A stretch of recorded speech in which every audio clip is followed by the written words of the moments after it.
Alleluia, Alleluia, Alleluia,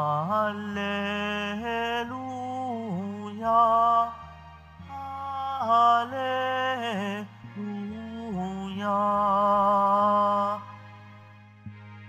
Mula sa Ama si Kristo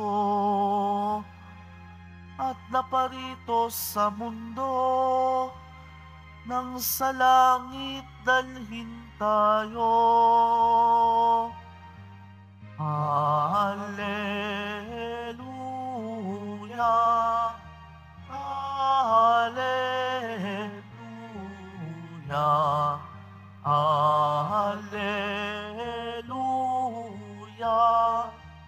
Alleluia.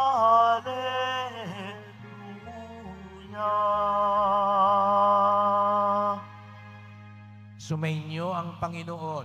At sumayo rin. Ang pagpapahayag ng mabuting balita ng Panginoon ayon kay San Juan. Papuri sa iyo, Panginoon. Noong panahong iyon, sinabi ni Jesus sa kanyang mga alagad, "Tandaan ninyo, anumang hingi ninyo sa Ama sa aking pangalan, ay ibibigay niya sa inyo. Hanggang ngayon, wala pa kayong hinihingi sa Kanya sa pangalan ko. Humingi kayo at kayo'y tatanggap upang malubos ang inyong kagalakan. Ang mga ito'y sinabi ko sa inyo ng patalinghaga. Subalit darating ang panahon na hindi na ako magsasalita sa inyo ng gayon. Tuwiran ko nang sasabihin sa inyo ang tungkol sa Ama.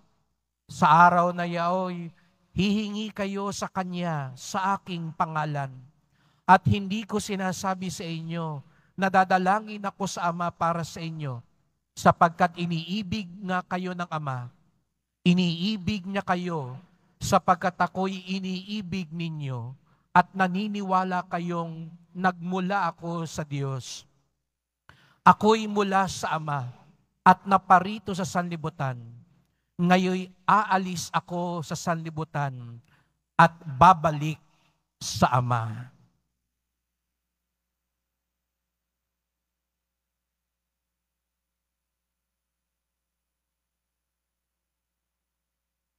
Mga kapatid, ang mabuting balita ng ating kaligtasan. Pinupuri ka namin, Panginoong Heso Kristo. Magsiupo muna po ang lahat. Magandang araw po sa inyong lahat at maligayang pagdating sa tahanan ng ating mahal na pong Jesus Nazareno. Binabati at pinagdarasal din natin ang mga nasa online, lalo na po mga may sakit, nag-aalaga sa may sakit at mga kababayan, kadeboto natin mula sa iba't ibang panig ng bansa at daigdig na nais sumama sa misa dito sa Quiapo, sa Basilica Minor at pambansang dambana ni Jesus Nazareno. Tayong lahat, galing pa sa iba't ibang mga lugar, iba-iba ang mga kadahilanan, kaya tayo nagparito, ngunit tayong lahat ay dinala ni Jesus Nazareno dito. Tayong lahat ay narito sapagkat mahal tayo ng Diyos. Kaya't bigyan natin ng papuri, parangal at pasasalamat ang ating minamahal na Nuestro Padre Jesus Nazareno.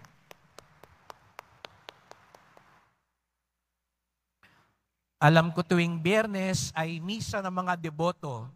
Ngunit dahil napansin ko po na pag Sabado naman, siguro yung umiiwas ng Biyernes, yung may mga pasok ng Biyernes, ito ang araw ng kanilang pagpunta. Sapagkat hindi lang naman po nasusukat sa araw, kung hindi ang mahalaga, tayo'y nagpupugay, nagpapakita, at tumatawag sa Kanya.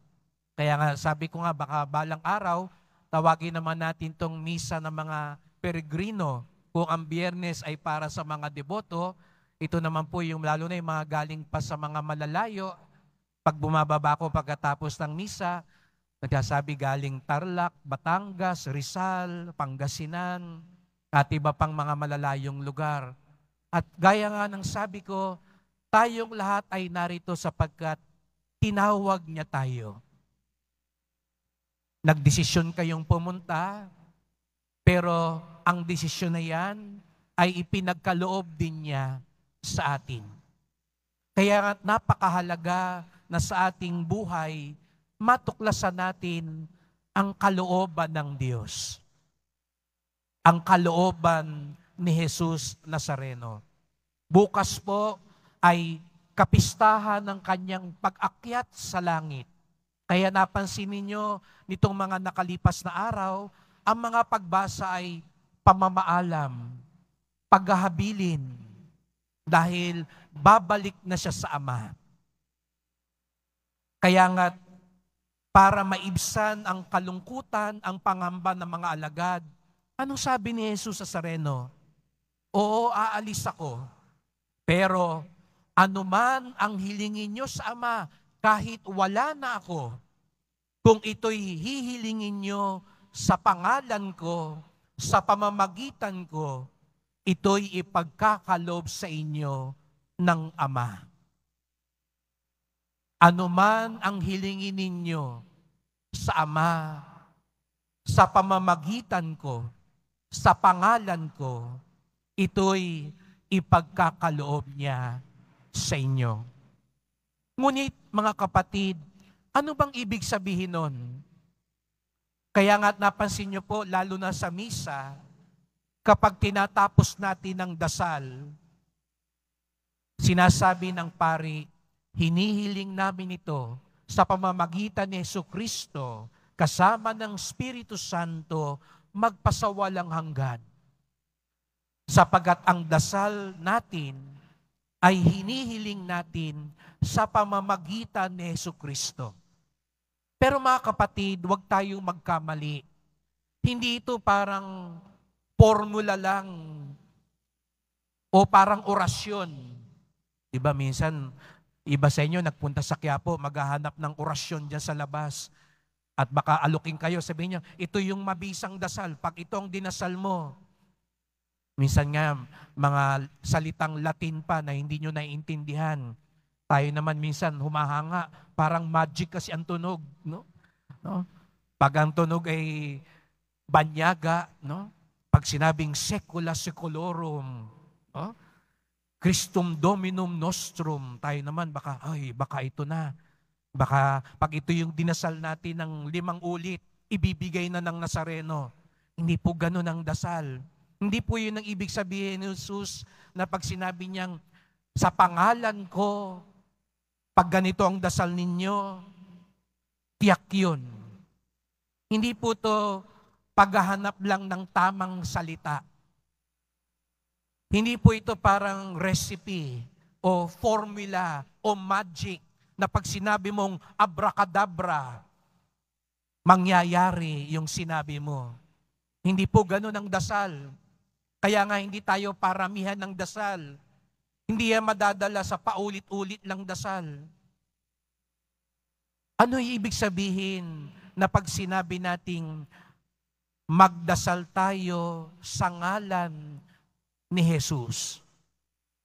Opo, sa bibig natin sinasabi natin, in Jesus' name, through Christ our Lord, sa pamamagitan ni Kristo. Pero ang ibig sabihin din nun, yung dasal natin, yung buhay natin, ay katulad ni Kristo. Pag hindi po ako nakakadalo, napapansin niyo po yung mga assistant na mga pari dito. Pag nagpapasalamat sila sa mga bisita, sasabihin ni Father Jonathan, ni Father Robert, ni Father Jess, sa ngalan ni Father June, kami nagpapasalamat. Ang ibig sabihin po nun, di po ba, yung ginagawa mo, yun din yung gagawin nung sinasabi mo. Kaya kahit wala ako, pag sinabi sa ngalan ni Father June, yung pagpapasalamat na sinasabi ni Father Jonathan, ni Father Robert, ni Father Jess, ay pasasalamat ko din. Kaya pag sinabi natin sa ngalan ni Jesucristo, ibig sabihin nun, yung sinasabi natin, yung dinadasal natin, yung gusto natin, yun din ang sinasabi at ginugusto ni Jesus Nazareno. Kaya magandang tanong, yung dinadasal ba natin, yung hinahangad natin, yan din bang hahangarin ng Diyos? Kung magdadasal ka rito, sana malugi yung kaaway ko. Sana, Panginoon, malasin yung nanaksil sa akin, nagtaksil sa akin. Sana, Lord, magantihan yung hindi nagbabayad ng utang sa akin. Tingin niyo ba, gusto yan ng Nazareno? Yung ikapapahamak ng ating kapwa? Sana, Lord, akong mapili kaysa yung iba. At alam mo naman, mas karapat dapat siya. Kaya nga't mga kapatid, ang pagdarasal at pagtawag, nangangahulugan din po na yung isip, yung puso ni Jesus Nazareno ay sumaatin din. Kaya ang isang napakagandang tanong bago tayo magdasal, yung gusto ba ni Jesus, gusto mo din? Yung ayaw ba ni Jesus, ayaw mo din? Ayaw ni Jesus ng kasinungalingan, ayaw ni Jesus ng karahasan, ayaw ni Jesus ng tsismisan at intrigahan, ayaw ni Jesus ang pandaraya. Ayaw din po ba natin nun? Gusto ni Jesus ang magpatawad. Gusto ni Jesus ang makipagkapwa-tao. Gusto ni Jesus ang katotohanan. Gusto ni Jesus ang kawang gawa. Yun din po ba ang gusto natin? Sapagkat pag dumating ang punto na ang gusto niya ay ginusto din natin, yun ang ibig sabihin na tayo'y nananalangin sa ngalan ni Jesus, sa pamamagitan ni Jesus. Kaya, wag din agad tayong sasamaan loob. Bakit ganon? Nakasyam na Biyernes na ako. Yung hinihiling ko, hindi ibinigay. Kala ko ba, sabi, pag hiniling ito sa ngalan ni Jesus, ibibigay din ito. Baka kailangan nating magtanong, ito po ba rin ang gusto ninyo? Ito rin po ba ang kalooban ninyo, Panginoon? Baka bandang huli, magpasalamat pa tayo. Lord, buti hindi ito binigay nyo ngayong hinihingi ko. Kasi bandang huli, baka mapagtanto natin, hindi pala yun ang nararapat para sa atin. Kaya nga't sa susunod pang linggo, ipagdiriwang natin ang kapistahan ng Espiritu Santo. Nakita niyo po yung kalapati sa taas ng tabernakulo, sa gisag ng Espiritu Santo. Kasi ang tutulong naman sa atin, malaman. Kasi mapapatanong kayo, ano ba talaga, Lord, ang gusto mo? Ano po ba talaga yung ayaw ninyo? Minsan nakakalito yun kasi marami tayong naririnig. Maraming sumusulsul, maraming tukso, maraming distraction. Kaya nga, nang umalis si Jesus Nazareno, ipinadala naman niyang Espiritu Santo para tulungan tayo malaman ang kanyang kalooban. Kaya bago tayo magdasal kay Jesus Nazareno, tumawag din tayo sa Espiritu Santo para maliwanagan tayo, para ituro sa atin ano ba talaga ang kalooban ng Diyos.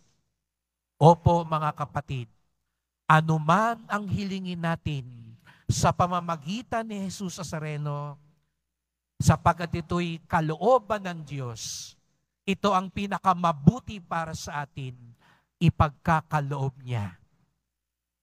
Pero gaya nga ng sinasabi ko, minsan tayo ang hindi nakakaalam kung ano ang pinakamabuti para sa atin.